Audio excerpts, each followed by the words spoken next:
Welcome everyone to book study 11 of Unfolding Consciousness, Exploring the Living Universe and the Intelligent Powers in Nature and Humans. And we are in volume 1, still at the very beginning in the tiny Roman numeral section, I think on 39. A panoramic survey, science contrasted with the perennial philosophy on consciousness and man. Okay, and what I've been doing previously is I have been reading Eddie's text to you. That's really just regurgitating it to you. Then I added my own translation in there, and I think that's a more organic approach. So I think we'll keep Eddie's text pure, and I will just share with you what I read, what I understood, and everybody has their own understanding, like that tapestry back there. We are all part of the big picture, but we each have our own warp, weft, color, subtleties. So anyway, I think that would probably be best. And also remember, you get 20% off with this coupon I've got up there. It's not a coupon, it's a discount code. You use that at the link I've included down below. The book is a 4-book set here. 4 volumes of over 1,300 pages. This is hardbound, and I believe this should be accessible for all. This is probably not something you're going to take and read on the beach, but I want to let you know what you're getting with these texts. So, Petri, hang on. I'm going to answer your question. I'm looking forward to that. Thank you for being interactive and engaging. In this book set, you have, of course, all the color pictures, all the references. There's a little ribbon there so you can keep your place. It's quite a gigantic effort, this work. And also in each chapter, there are these little yellow Post-it notes that can help you find out where you are when you're studying. I'll be reading those before I get to my translation and any of the side notes. But remember, there are links to these ancient texts, so you can go directly to them. Don't stop here. Keep going. And everything is compiled and synthesized in this work. So let me get to Petri's question. Here we go. Petri writes, "Hi, Anne. How did you find these books? And how come you got so hooked? I mean, how long did it take? And was there any particular aha moments or the value accumulated with time?" What a brilliant question. Petri, I don't even know where to begin. Okay.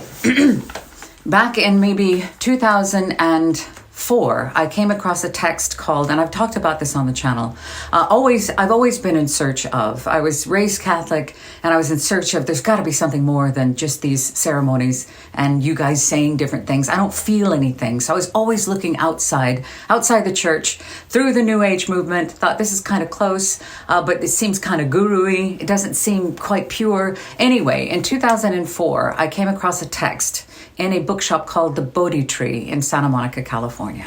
I had no idea what it meant. It was called Advanced Course in Yogi Philosophy and Oriental Occultism, written down by Yogi Ramacharaka, which is actually William Walker Atkinson writing as Ramacharaka, a New Thought Movement book. I didn't know that at the time. I just was attracted to it, had a very plain cover. I popped it out and took it home. It sat on my shelf for years and years. And then when I moved to the United Kingdom from the US, back in 2009. It was a big thing to move 6,000 miles away, leave everything that you know, marry and move across the world. My son, my world, my life, who was 8 at the time when I met my future husband, I never would have uprooted him or done anything. I never would have moved without him. But I didn't think that his father would be that bothered, actually, because it would be a chance to give him an amazing life here, and he would still be there. So anyway, there was a huge custody battle that raged, and the heartache was massive because I realized our battle was tearing him apart, and so I had to let go, and that was the last thing I wanted to do. And during that time, I said, let him go back to the States, so to live without my only child during this time of great psychological pain. And it literally felt like a death, and it was changing in every way, and it was absolutely crushing. I opened that book. I opened Advanced Course in Yogi Philosophy and Oriental Occultism. I opened the book, and I just started reading it. And I thought, okay, well, whatever. This kind of makes sense. Every other page, I thought, this is weird. What is this text that was written down over 125 years ago? It was written down, but what are these teachings? And I remember I started to pay attention to this little old book. It's in the other room. I should have brought it in. But anyway, that book, through the study of that book, during that very painful time in my life, began to change my life in such a huge way. I found out who is Atkinson, who is Yogi Ramacharaka. It was like a little Da Vinci Code journey of sorts. Anyway, That led to, I saw in the back, it said something about Light on the Path, a Theosophical classic. And I went, oh, okay. What the hell is Theosophy? So I went and found out what that was, read Light on the Path. Light on the Path pointed towards Voice of the Silence, written down by Helena Petrovna Blavatsky. And then that led to studies at the Theosophical Society, the headquarters in London, England, here in the Southwest. The studies, I could not get enough of these studies, talking about the origin of man, the cosmos, all of these teachings that seemed to finally make sense. I thought, aha, this is it. So then this channel, as you know, I started to voice those texts. They're here for you, available for free. I felt such a drive to get them out into the world as a broadcaster. I wanted to share them. What can I do to help serve? These changed my life. How can they change other people's lives? I can't, what can I do? The only thing I can do is talk. So anyway, I started making the videos, and that's how this channel was born. Originally it was called Yogi Philosophy, then Yogi Theosophy, then Living Theosophy, and now it is Voice of Compassion. Why? Because I have found that humanity will always be human. And in these organizations and societies, I have found that there's mostly people are I, me, my, and it is about themselves, and they want to own the teachings, and they want to recruit people, and they want to make money, and they want to be important, and they're blinded by their own light. I cannot tell you how many times I have had horrific experiences with humans that I think, okay, if they got the teaching, surely they're going to be pure and humble and wish to serve humanity, and they only wish to serve themselves. So I detached from the Theosophical Society headquarters in London, England. I said, I can't. And they also were not a big fan of me taking this out to the modern platforms of today. They were not a fan of me making these teachings available for all or in modern ways. They want to keep them in the lodges and libraries where the dust is accumulating and everybody's got gray hair. And I said, these teachings are meant for now. These are not just to be practiced in your Sunday best. They are meant for today, and they are instructions for living. Okay, so let's go forward. Sorry, it's a long answer. Let's go forward to when I'm actually interviewing during the pandemic. I'm interviewing different people that are theosophists and what is their story and da-da-da-da. And so we started doing that. I've had some wonderful people on here, Pablo Sender, Tapashri Ganguly and Lyndon. Oh my God, Lyndon Smith. Love these guys. Anyway, we started to share this, and I thought, well, let's just get it out there. And Eddie Villamoria. Through my connection of doing some talks with other organizations, I met this man. And I will never forget, I was doing a presentation on the similarities of near-death experiences and how they validate the ancient teachings. He was the first one up to ask a question. He was gentle, kind, and good, but he radiated such a pure selflessness. I've never forgotten him. His name, Eddie Villamoria.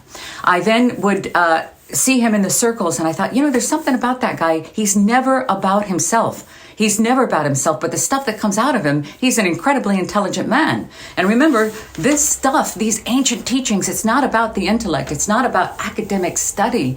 It's about the application and the service to humanity. Anyway, had him on the show, had him on this channel, and I just absolutely loved him. I loved his humility. I loved his genuine knowledge, and he was never selfish, not ever. He could be with his degrees and his position, but he's not. Anyway, love Eddie. He then, I didn't know, was writing this amazing book for the last 20 years. And I thought, okay, great. So I had him on thinking about that thing. You'll see the interview on here if you want to. And of course, I was ignorant. I had no idea what we were looking at here. I had no idea what he was doing.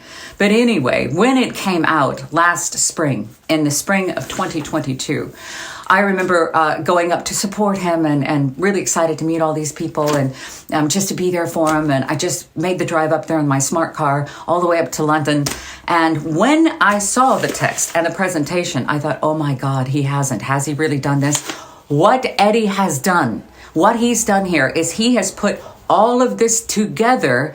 Theosophy is in here. You will also see science in here. And you will see everything researched, packed together. The links to all of this stuff is in here. And I tell you what, he holds no punches. All of these mystery teachings and all of the Masons, the Theosophical societies, you take all of that. They keep a lot of that back. It's only for students that are worthy.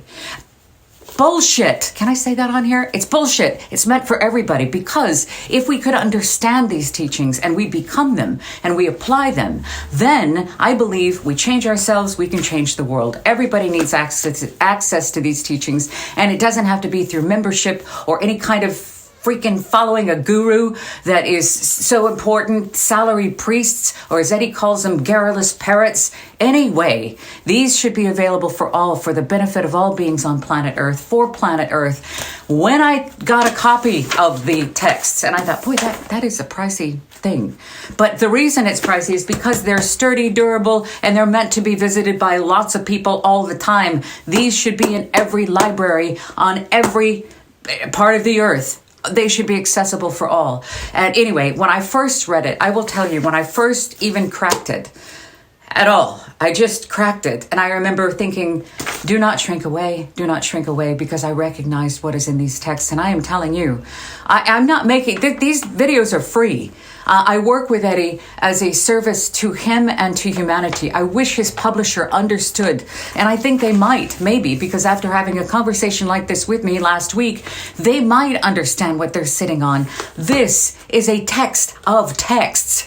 This is a collection that I believe will serve humanity for the next millennium, because it's been compiled with understanding. Eddie has been a student of the perennial philosophy for the last 50 years, but he is, again, free. It's not about Eddie. It's not about me. It's about you. And it's about how you can get a hold of these teachings in one section and then apply them and then go from there, because each time he gives you something, there's a nugget for you to go off and explore further into the Alexandrian philosophy, into the religions, into the science of it all. And what I was shocked as he's going through these books, book 3, oh my God, Eddie holds nothing back. Everything is explained in here. And it's going to blow people's minds if they would just get a hold of it.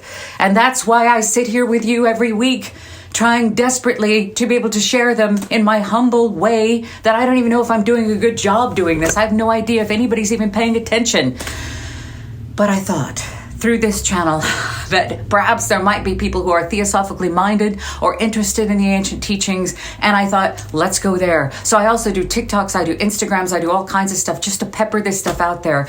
It's not just about moving these books, it's about making them available. There are ebooks coming. I had a conversation with Shepherd Walwyn last week. The ebooks are coming. The audiobook voiced by Eddie, which I think would be the most appropriate, is coming. So for me to read his words, I don't know if that's doing it justice. I'm going to read my words of what I've understood in these tiny bits, and I'm going to share it with you. And I'm going to ask, absolutely, please, please, please participate, ask questions, be a part of it with me, won't you? So I've rambled on long enough. I hope that answers your question. I hope it does, Petri. I'm grateful that you're here. Let's get started. Here we go. But before we actually start, I don't know if I've shared this with you before. This is a review of this text from Tim Wyatt. He says, let's be blunt. This is probably the most important and penetrating work on consciousness which has ever been written in many decades, and possibly ever. Apart from that, it represents a hammer blow to scientific hubris. A number of previous attempts have been made to explore the gaping gulfs of flimsy bridges between hard contemporary science and the occult understanding contained in the ageless wisdom or perennial philosophy. Perennial simply meaning unending, eternal, always coming through, currently enshrined by such movements as Theosophy. No one has yet offered such a comprehensive assessment as Dr. Billamoria. This is a master work by a modern-day polymath, the result of 2 decades of research and 7 years in the writing. 20 years, but anyway, the last 7 were really intense. Now, the reviewer uses the word polymath advisedly. As an engineer, Dr. Billamoria helped build the Channel Tunnel and the UK's latest warship. It's true. He has authored award-winning books, The Snake in the Rope, as well as being an experienced glider pilot. He is also an accomplished pianist. Unfolding Consciousness details the stark inabilities of conventional science to explain the mysteries of life, man, the world, or the cosmos, and science's implacable refusal to define consciousness other than a supposed epiphenomenon of the brain. One of Dr. Billamoria's main contentions is that a fetish-like adherence and fanatical devotion to materialistic science has transformed it into what he calls scientism, which is unquestionably and almost universally revered as the New World religion. He writes that late 19th century and early 20th centuries were promising times for a rapprochement between science and spirituality. Thereafter, materialism as a legitimate element of scientific thought gradually hardened into an ideology and then into a dogma. Despite the findings of quantum physics, this ideology became so dominant in academia and learned societies in the 20th century that the majority of scientists unquestioningly believed that it was based on empirical evidence, and therefore represented the one and only credible view of the world. Not only does this monumental work offer the most comprehensive exposition of consciousness, it persuasively dismantles those smug certainties and blinkered assertions which haunt most laboratories. This revitalizing of ancient, epic, and eternal ideas is a work of immense significance and importance, especially in these fractured times. Displaying meticulous scholarship, minute attention to detail, and panoramic research, Unfolding Consciousness is not only a challenge to scientific thinking, it is the book with the potential to change attitudes, even of the most stubbornly hard-headed, and administer stimulating shocks to the collective scientific mindset, pickled and blinded by the supposed supremacy of materialism. It is perhaps the most powerful demolition job to date of these futile, archaic, and arthritic views. Effectively, Dr. Billamoria has produced a full-blooded manifesto to help kickstart that long-awaited convergence of hard science with its occult cousin. It is both a history book and a blueprint for a new era. Embedded throughout the entire 1,300-plus page narrative runs an urgent, mantric rhythm, constantly stressing the vital importance of free, unrestricted thinking and highlighting the need for new paradigms of thought. Volume 1 contrasts the radically different approaches and conclusions of modern natural science and its much older occult counterpart. Volume 2 deals with man's occult constitution, occult simply meaning hidden, veiled constitution, and the mechanics of death and rebirth. Volume 3 widens the perspective to explore how occult science views the unfoldment of humanity as well as the cosmos. And Volume 4 has a mass of additional material and timelines, and it's a reference manual there. This book is most certainly not for the faint-hearted. It's not, and requires both time and dedication to absorb. For those who persist, it provides rich revelations. Its ideas are so crucial that this reviewer, Tim Wyatt, suggests the publishers produce a concise, redacted version for the general reader. I agree, Tim, I agree. Okay, here we go with Book Study 11. This is my take on it. The meaning and significance of unity. Page 39, little Roman numerals. The side notes. Knowledge in itself far surpasses knowledge about something. The little post-its, they're going to read on the pages we're doing. Multiple academic categories of mysticism preclude the Philosophia Perennis as a uniting factor. Erwin Schrödinger perceives harmony of mystical experience. Unity is attested through mystical experience, not by intellectual discourse. Unity subsumes, which means includes or absorbs, within diversity. Now, some leading academics do not agree on the assumed unity of the perennial philosophy. They have a problem with the positions of transpersonal psychologists, which are spiritual psychologists. Like American Ken Wilber. Transpersonal, by the way, means consciousness beyond the physical identity or physical self. This is my translation here. They are concerned that this view confines the multiplicity of spiritual expressions to a single unilinear sequence of spiritual development, or even heavier criticism coming from the British academic R.C. Zaehner, Spalding Professor of Eastern Religions and Ethics, who has rejected views of writers, most notably the work of Aldous Huxley, that mysticism represents a common core or a thread that can be recognized in all of the major religions of the world. And therefore, mysticism is the uniting factor behind all religions and is a perennial philosophy which occurs across and throughout all religions and throughout human history.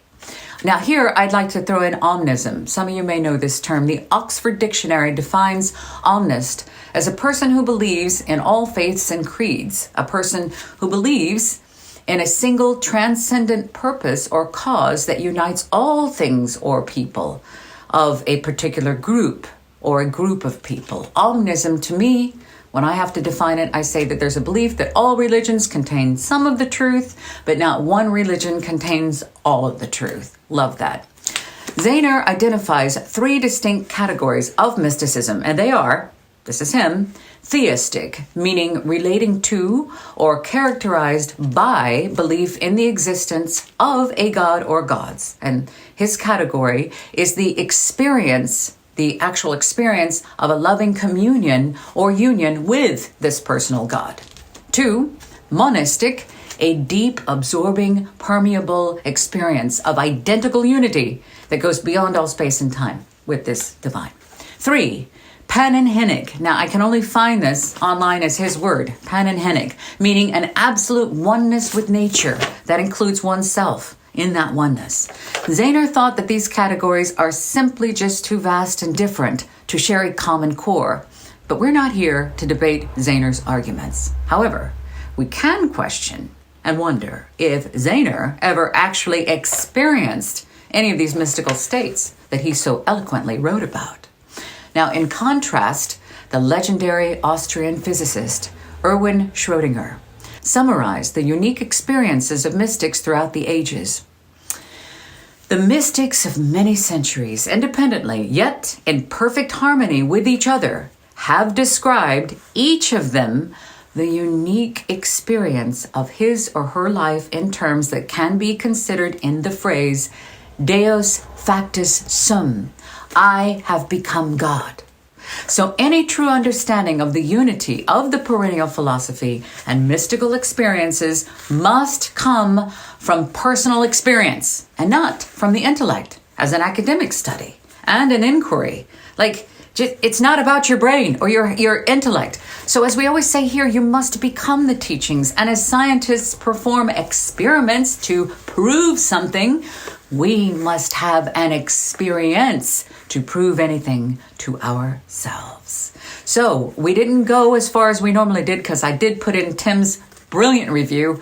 That's Tim Wyatt of Esoterica magazine, published by the TSE. And he's just a beautiful soul. Thank you, Tim, for that. And I'm thinking now that I'm going to change things up, I'm trying to think, how can I make this more relatable for you? How can I share this enthusiasm and this excitement of what I recognize here with you? So what I do now is I'm going to read a little part of Eddie. Then I'm going to translate it in my own understanding at the best that I can do at 56 years of age. As a student for the last 15 years, how do I get this across to you? How can this help the rest of humanity? Perhaps you'll hear something that you'll go, aha, yourself. And it's not about rushing to the store to buy this book. It's not. If you want to have it as a reference, if you want to recommend it to your local library, please do. They can get 20% off. But the big thing is, there is so much in here, and it is all in one place, and it is without the confines of the BS of some kind of human organization, like a society, or a church or a certain guru. This is never about Eddie. He simply wrote it down and put it together. These are ancient. They've been around since the beginning of time. And on that note, they're very sturdy, and they're hardback with beautiful colors, and they're heavy, so the pages are very quality. So anyway, thank you for listening to me on Book Study 11. I love you very much, and I look forward to seeing you again soon.